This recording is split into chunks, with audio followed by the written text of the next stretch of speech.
کہ حضرت موسیٰ علیہ السلام اپنی قوم سے محبت کرتے تھے، اپنی قوم کو چاہتے تھے، آزادی دلوائے، سب کچھ کروائے۔ ہمارے اسی طرح جتنے انبیاء علیہ السلام آئے ہیں، سب کی یہی خواہش تھی، سب کی یہی تمنا تھی، یہی آرزو تھی کہ وہ اپنی اپنی قوموں کو کیا کرتے، ہاں محبت فرماتے، ان کو آزاد کرواتے، اللہ کی طرف بلاتے، دنیا میں بھی آخرت میں کامیاب ہونے کے لیے ان کو کیا کرتے، کوششیں کرتے۔ لیکن قوم ایسی نہیں ہوتی ہے، قوم ستایا کرتے تھے۔ کبھی کبھی حضرات انبیاء علیہ السلام کی غربت کا فائدہ اٹھاتے۔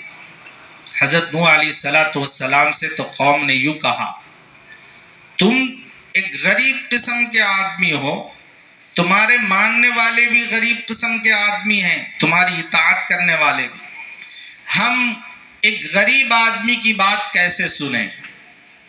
تمہاری پیروی کرنے والے بھی کوئی بڑے بڑے لوگ نہیں۔ یہ نوح علیہ السلام کے ساتھ ہوا۔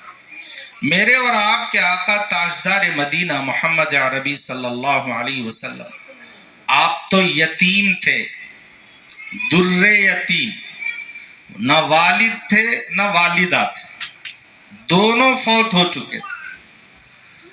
رسول اللہ صلی اللہ علیہ وسلم کے پاس سرداران قریش آئے، آ کر کہنے لگے، ہم آپ کی پیروی کریں گے، آپ کی بات کو مانیں گے۔ اس وقت میں جب ہم آپ کے سامنے حاضر ہوں گے تو یہ جو غریب قسم کے غلام لوگ ہیں، جو بلال ہے اور عمار ہے، فلاں ہے، یہ ہماری مجلس میں نہ رہیں، کیونکہ ہم سردار قسم کے لوگ ہیں، ہم بڑے لوگ ہیں۔ آپ کی مجلس میں غریب نہ رہے، ہم آ کر آپ کی بات کو سنیں گے۔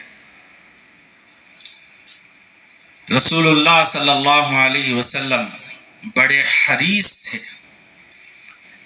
فکر اس بات کی رہتی تھی رسول اللہ صلی اللہ علیہ وسلم کی، حالت جون سی بھی ہو بس مان لے جہنم سے بچ جائے، جنت والا ہو جائے، یہ فکر رسول اللہ صلی اللہ علیہ وسلم کی ہوتی تھی۔ ایک مرتبہ اتفاق ایسا ہوا،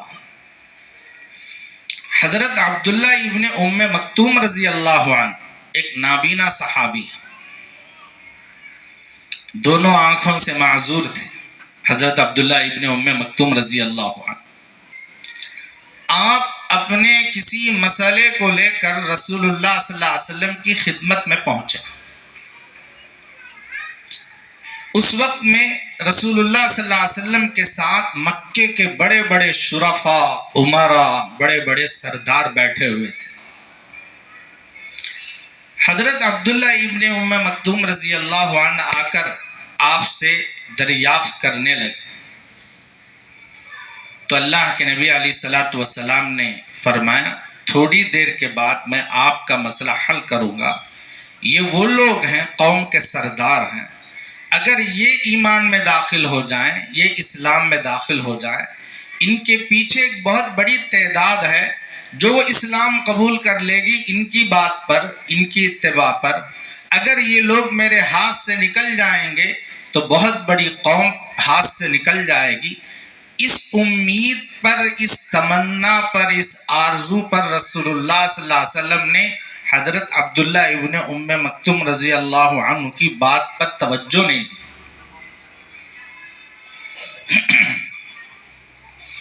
اللہ کو یہ ادا بہت ناپسند نظر ہوئی،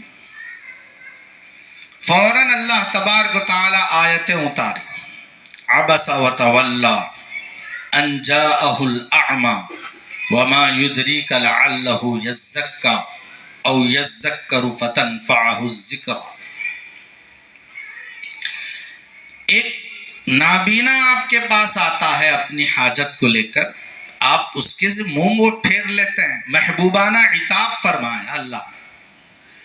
محبوبانہ عتاب، محبوبانہ سزا اللہ نے فرمایا، اس کی طرف توجہ نہیں دیتا۔ یہ وہ لوگ ہیں جن کے دلوں میں کوئی طلب نہیں، بغیر طلب کے لوگ۔ ایک آدمی طلب کے ساتھ آپ کے پاس آ رہا، جو آپ کے سامنے بیٹھے ہوئے ہیں وہ بغیر طلب کے لوگ، آپ بے طلبوں کی طرف توجہ فرما رہے ہیں اور بے مقصد لوگوں کی طرف توجہ فرما رہے ہیں۔ ایک آدمی آیا ہے جو طلب لے کر آیا ہے، اس کی طرف آپ توجہ نہیں فرماتے۔ حضرت عبداللہ ابن ام مکتوم رضی اللہ عنہ جب بھی رسول اللہ صلی اللہ علیہ وسلم کو نظر آتے تو حضرت عبداللہ ابن ام مکتوم رضی اللہ عنہ سے دیکھ کر اللہ کے نبی فرماتے، یہ وہ ہیں جن سے اللہ نے مجھے ہدایت عطا فرمائی، تنبیہ فرمائیں، یہ وہ آدمی۔ عرض کرنے کا مطلب یہ ہے اللہ کو غریبی امیری کوئی مقصد نہیں ہے، اللہ کو مقصد یہ ہے جو طلب والا ہوتا ہے، جو فکر والا ہوتا ہے، جو آرزومند ہوتا ہے، اس کو اللہ تبارک و تعالیٰ دیکھتے ہیں، اس کی طرف توجہ۔ ان چند باتوں پر نظر ڈالتے ہوئے میں عرض کرتا ہوں، اگر آپ لوگوں کو بات بری لگے تو بھی مجھے کوئی پرواہ نہیں ہے، میں معافی چاہتے ہوئے عرض کرتا ہوں۔ یہ تو انبیاء علیہ السلام کا سلسلہ ہے، ان کے ساتھ ایسی حالتیں آئی ہیں۔ اللہ رب العزت نے دنیا میں جو علم حاصل کرنے والے علماء ہوتے ہیں، معمولی نہیں ہے میرے دوستو، آپ کو پتہ چلنا چاہیے کہ ایک ماں باپ کے گھر سے جو بچہ علم حاصل کرنے کے لیے نکلتا ہے کتنی قربانی دیتا ہے معلوم ہے؟ اپنی والدین کی قربانی، کھانے پینے میں اس کی کوئی حاجت، کوئی ضرورت نہیں ہوتی، اس کی قربانی، بہن بھائیوں کی قربانی، دوست احباب کی قربانی، انگلش پڑھنے والے، اسکولوں میں پڑھنے والے جو طلبہ ہوتے ہیں وہ اچھا کھاتے ہیں، اچھا پہنتے ہیں، اچھا پیتے ہیں، اچھا سوتے ہیں، اچھی ساری چیزیں۔ مدرسے میں پڑھنے والے اچھا کھانا نصیب نہیں ہوتا، اچھا لباس نہیں نصیب ہوتا۔ آج کی بات نہیں بتا رہا ہوں، جب ہم بچپن میں پڑھا کرتے تھے، ہم سے پہلے جو اکابر پڑھا کرتے تھے، الحمدللہ آج تو کچھ فضا اچھی بنی ہوئی۔ ایک مرتبہ تو ایسا ہوتا، رات میں کھانا کچھ بچ جاتا، اس میں پانی آ جاتا، مدرسے میں کھانے کی چاول کی تکلیف ہوتی تو پانی والا کھانا ہمیں کھانا پڑتا، اور اس کو کھا کر بڑے ہوئے، پڑھے، قربانی دیے۔ آج امت اس قربانی کو نہیں جانتی، امت تو صرف اس بات کو جانتی، غریب آدمی امامت کر رہا ہے، ہمارے ٹکڑوں پر پلتا ہے، ہمارے ٹکڑوں سے اس کو زندگی نصیب ہوئی، ہم جیسے چاہے، ہم اٹھو بولے تو اٹھے گا، ہم بیٹھو بولے تو بیٹھے گا، یہ امت سمجھی ہوئی ہے۔ جبکہ امت خود یہ کہتی ہے العلماء ورثۃ الانبیاء، علماء انبیاء کے وارث۔ ایک حدیث میں، اگرچہ کہ حدیث ضعیف ہے، رسول اللہ صلی اللہ علیہ وسلم نے فرمایا، ضعیف کا مطلب قوی کا مطلب بھی سمجھیے، میں آپ کو اس کی بھی وضاحت کر دیتا ہوں۔ حدیث کبھی ضعیف نہیں ہوتی، اللہ کے نبی کا فرمان ضعیف ہوگا نہیں میرے دوستو۔ ضعیف اس لیے کہا جاتا ہے روایت کرنے والا جو آدمی روایت کرتا ہے، مثال کے طور پر میں نے حدیث بیان کی، اب جتنے بھی علماء ہیں، جتنے بھی روایت کرنے والے ہیں، وہ اس آدمی کے اخلاق کو دیکھتے ہیں، زندگی میں اس نے جھوٹ بولا تھا کیا، زندگی میں اس نے دھوکہ دیا تھا کیا، زندگی میں اس نے کسی کو برا بھلا کہا تھا کیا۔ اگر ایک مرتبہ بھی اس کے اخلاق میں کوئی کمی آ گئی ہے تو اس کی بات کا اعتبار نہیں کرتے تھے اس وقت کے علماء محدثین، اور اس بات پر یہ حکم لگاتے تھے کہ یہ جو بھی بات کرے گا اس کی بات ضعیف ہے، یہ جو بھی بات کرے گا اس کی بات کیا ہے؟ ضعیف ہے۔ اس کا یہ مطلب نہیں ہے کہ رسول اللہ صلی اللہ علیہ وسلم کا فرمان ضعیف ہے۔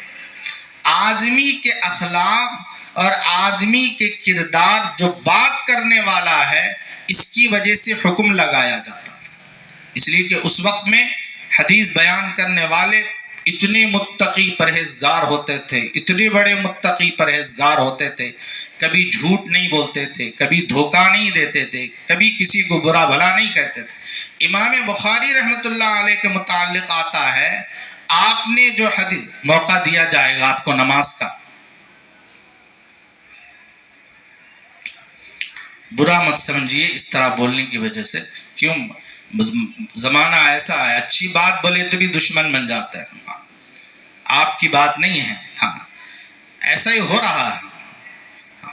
بہت سے لوگ آتے ہیں، مسئلہ باہر مسجد کے باہر پوچھئے، مسجد کے اندر پوچھئے، کسی کو کہا وہ دشمن بن گئے، مسجد میں آ گئے اور بچے کو لا کر مکتب میں چھوڑے۔ اس سے پہلے میں اکیلا پڑھا رہا تھا، 50-60 بچے رہا کرتے تھے۔ میں نے کہا جب بچے کم ہوں گے آپ اپنے بچے کو لا لیجئے، میں آپ کے بچے کو رکھ لوں گا۔ اتنا کہنے پر وہ بھی دشمن ہو گئے۔ کسی نے کہا میں گاڑی لایا ہوں، آپ دعا کر دیجئے میری گاڑی کے حق میں۔ میں نے کہا رمضان کا مہینہ ہے، میں نماز پڑھاتا ہوں، فلاں کرتا ہوں، فلاں کرتا ہوں، فلاں کرتا ہوں، وقت نہیں ملتا، انشاءاللہ بعد میں دیکھیں گے۔ اس طرح کہنے پر دشمن ہو گئے۔ کتنے دشمنوں کو پال رہے ہیں۔ سمجھنا چاہیے، حقیقت بھی سمجھنا چاہیے۔ ہاں کسی نے کچھ لا کر بولا اور آ کر کہا میرا شکریہ ادا نہیں کیا آپ، شکریہ ادا نہیں کرنے پر دشمن۔ کوئی شادی کا رقعہ لا کر دیا، شادی کا رقعہ، میں نے کہا کہ دیکھو طبیعت ٹھیک نہیں، میں نہیں آ سکتا، کسی اور کی شادی میں چلے گئے، کسی اور کی شادی میں اتنا سمجھ نہیں سکتے، ان کی شادی میں آئے ہماری شادی میں نہیں آئے، ہمارے سے دشمنی ہے ان کو، اتنا بھی نہیں سوچ سکتے شاید ان کو اس وقت میں کوئی بیماری ہوگی، کوئی ضرورت ہوگی، کوئی کام ہوا ہوگا، اس وجہ سے نہیں آئے، ان کی شادی میں آئے، کوئی فرصت ملی ہوگی آئے ہوں گے، ایسا سوچتے نہیں میرے دوست۔ دشمنی کی بھی حد ہوتی ہے۔ میں نے حدیث شروع کی، رسول اللہ صلی اللہ علیہ وسلم نے فرمایا الحب فی اللہ والبغض فی اللہ، محبت بھی اللہ کے لیے کرنا ہے، دشمنی بھی اللہ کے لیے کرنا ہے۔ اپنی ذاتی غرض کی بنیاد پر دشمنی، اپنی ذاتی غرض کی بنیاد پر محبت، یہ اللہ کو بہت ہی ناپسند، اپنوں سے بڑی تکلیف ہوتی۔ اسی لیے فرمایا رسول اللہ صلی اللہ علیہ وسلم، میں عرض کر رہا تھا کیا کہہ رہا تھا،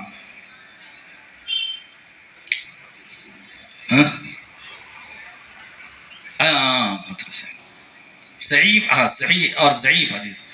تو عرض کر رہا تھا کہ رسول اللہ صلی اللہ علیہ وسلم کا فرمان جو ہے یہ کبھی ضعیف نہیں ہوتا، آپ کا فرمان تو ہمیشہ۔ تو وہ حدیث جو بیان کرنا چاہ رہا ہوں وہ یہ ہے، اللہ کے نبی نے فرمایا علماء امتی کا انبیاء بنی اسرائیل، علماء امتی کا انبیاء بنی اسرائیل، میری امت کے علماء بنی اسرائیل کے انبیاء کی طرح ہے فرمایا۔ مثال ہے میرے دوستو، اب کوئی مثال بھی ہم بیان کریں تو اس پر بھی دشمنی، اللہ معاف فرمائے۔ حالانکہ قرآن مجید میں اللہ نے تو انسان کی کتنی مثالیں بیان کی، انسان کیا کرتا ہے، انسان کیسا ہے، اس کی مثالیں، اگر وہ مثال بھی ہم بیان کر دیے اس کے بھی دشمن ہم۔ اللہ نے کہا وَإِذَا مَسَّ الْإِنسَانَ ضُرٌّ دَعَانَا لِجَنبِهِ قَاعِدًا أَوْ قَائِمًا فَلَمَّا كَشَفْنَا عَنْهُ ضُرَّهُ مَرَّ كَأَن لَّمْ يَدْعُنَا إِلَىٰ ضُرٍّ مَسَّ۔ اللہ نے کہا جب انسان کو کوئی تکلیف آتی ہے، مصیبت آتی ہے، پریشانی آتی ہے، تو ایسے وقت میں وہ اللہ کو یاد کرتا ہے، ہم کو یاد کرتا ہے، ہم کو پکارتا ہے۔ کیسے پکارتا ہے؟ لِجَنبِهِ، پہلو بدل کر بھی پکارتا ہے، سو کر بھی پکارتا ہے، لیٹ کر بھی پکارتا ہے، چلتے ہوئے بھی پکارتا ہے۔ اللہ نے اس کی وضاحت فرمائے، اب جا کر اللہ سے دشمنی کرو،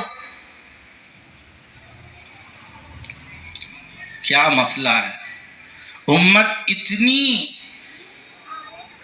دین کی سمجھ ہی نہیں، کہاں جا رہی ہے؟ اسی لیے میرے دوستو یہ جو حالات آ رہے ہیں اسی وجہ سے آ رہے ہیں۔ ہم محبت کرتے ہیں، سمجھانا چاہتے ہیں، آپ سے نفرت کیوں ہوتی ہے؟ 2-3 آدمی دنیا میں بے غرض ہوتے ہیں، یاد رکھیں۔ ایک والدین جن کی کوئی غرض نہیں ہوتی اپنے اولاد کو پرورش کرنے میں، کوئی غرض ہوتی ہے اپنے اولاد کو بنانے میں، سنوارنے میں، ان کی محنت یہی ہوتی ہے کہ ہمارے اولاد کیا ہو جائے، سنور جائے، ان کی کوئی غرض نہیں ہوتی۔ دوسرا استاذ غریب ہوتا ہے، سامنے والے شاگرد کو امیر بناتا ہے، سامنے والے شاگرد کو بادشاہ بناتا ہے، سامنے والے شاگرد کو کلیکٹر بناتا ہے، سامنے والے شاگرد کو بڑا آدمی بناتا ہے، وزیر اعظم بناتا ہے، سامنے والے آدمی کو کچھ بنا دیتا ہے۔ استاد جہاں کا وہاں رہتا ہے، وہ کلیکٹر نہیں بن سکتا، وہ بادشاہ نہیں بن سکتا، وہ کچھ نہیں بن سکتا ہے، لیکن اپنی ساری محنت اپنے سامنے پڑھنے والے بچوں پر لگا کر ان کو آگے بڑھاتا ہے۔ اس کی کوئی غرض ہے؟ بے غرض ہو کر۔ تیسرا، مسجد کا جو امام ہوتا ہے، جو عالم ہوتا ہے، یہ آپ سے کچھ نہیں چاہتا، نہ آپ کی جیب پر نظر، نہ آپ کی کوئی اور چیز پر نظر، کچھ نہیں، بس یہ چاہتے ہیں کہ جتنے میرے پاس آنے والے ہیں یہ سب کے سب اللہ کی بارگاہ میں کامیاب ہو جائیں، اللہ کی نظر میں کامیاب ہو جائیں، ان کی صحتیں اچھی ہو جائیں، ان کے احوال اچھے ہو جائیں، یہ مصیبتوں سے بچ جائیں، یہ پریشانیوں سے بچ جائیں، دین عام ہو جائے، یہی تو فکر ہوتی ہے۔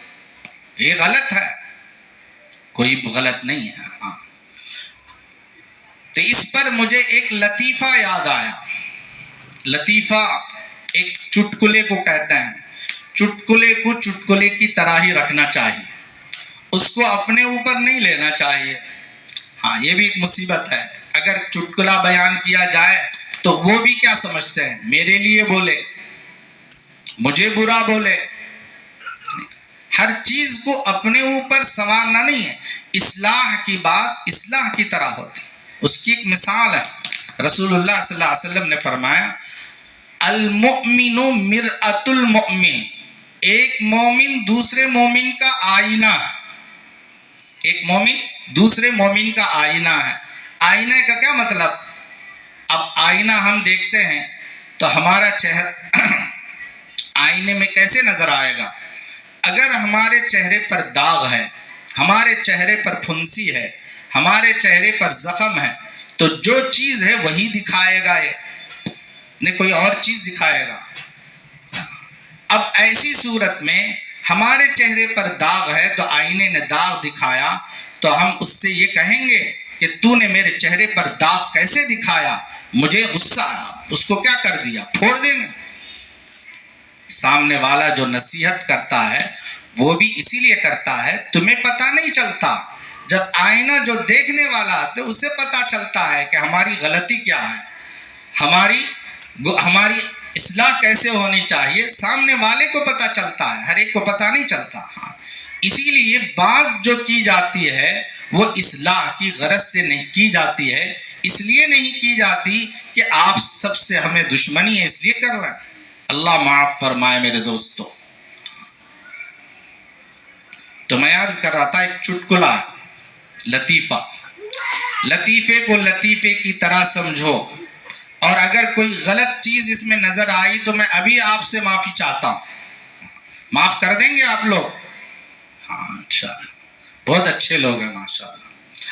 تو میں عرض کر رہا تھا کہ ایک گدھا ایک کتا، دونوں کے درمیان میں مقابلہ ہوا، گدھا اور کتا، غلط نہیں سمجھنا، بار بار عرض کر رہا ہوں۔ تو گدھا اور کتا ان دونوں کا مقابلہ ہوا، کس میں؟ دوڑنے میں، ریس۔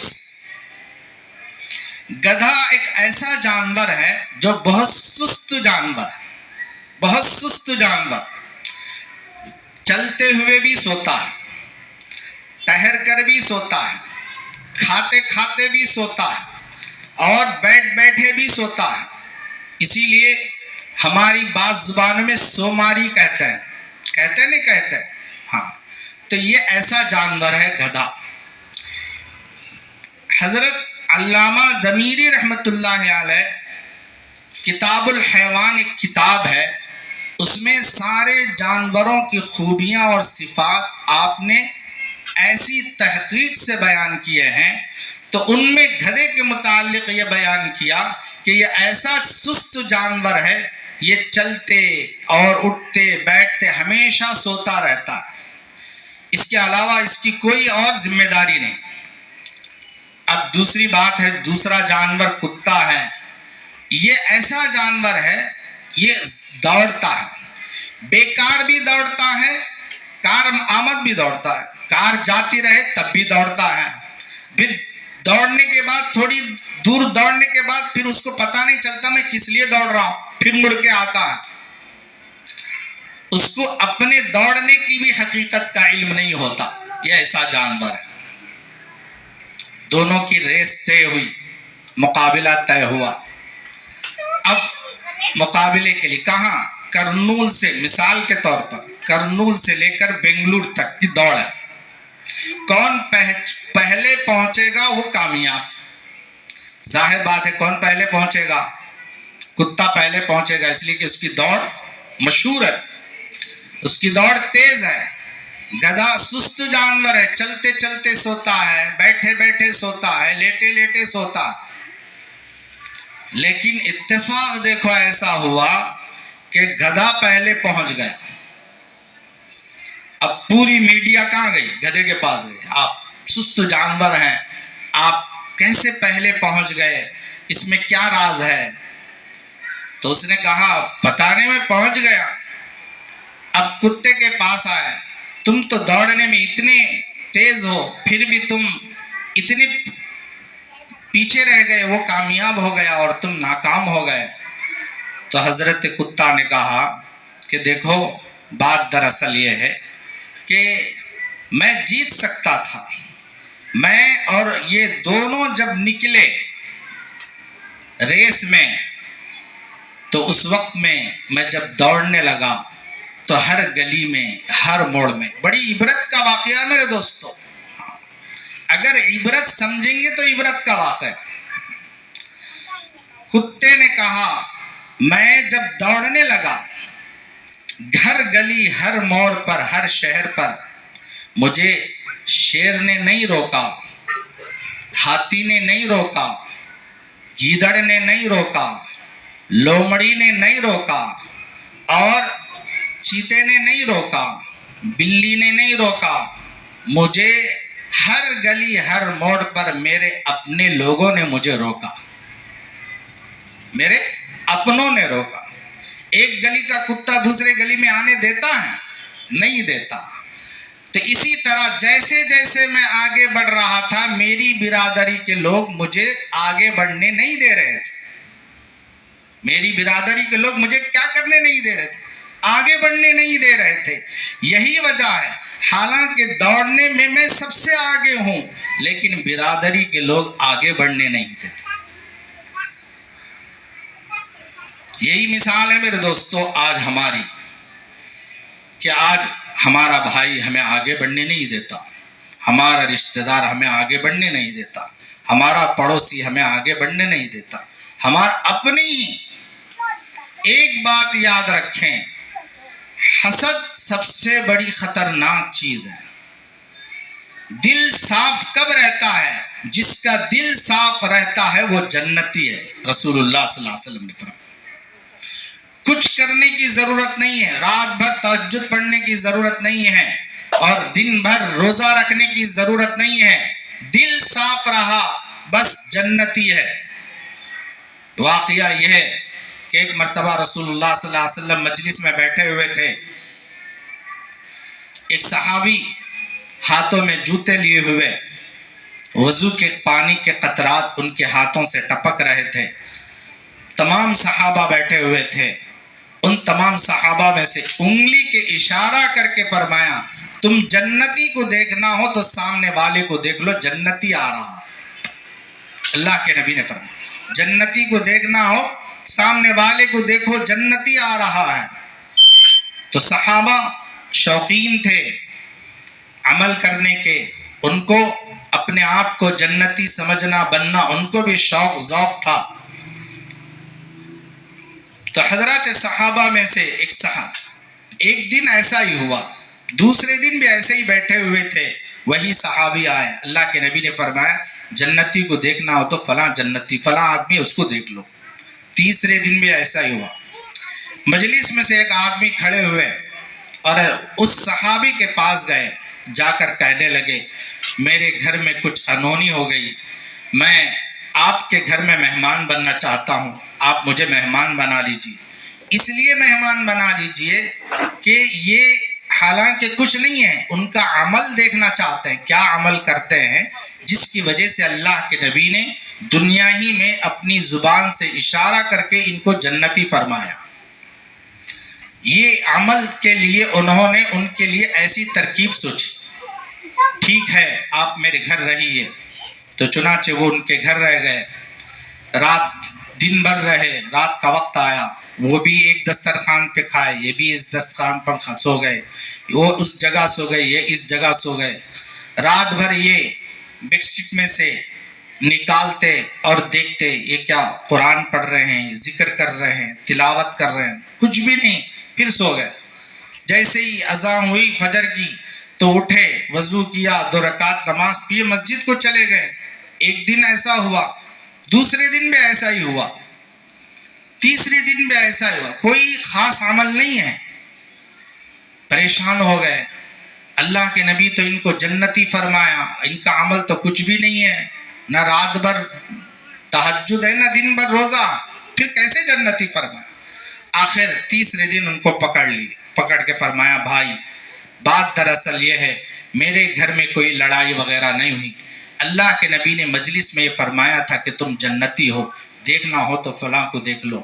تو تب سے میرے دل میں شوق پیدا ہوا کہ میں بھی ان کا کیا عمل ہے وہ عمل کر لوں، میں بھی جنتی بن جاؤں۔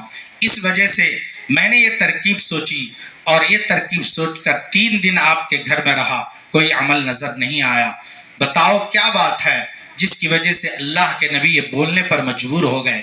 تو اس وقت میں اس صحابی نے کہا کچھ نہیں، میرا کوئی عمل نہیں، ہاں ایک بات ہے،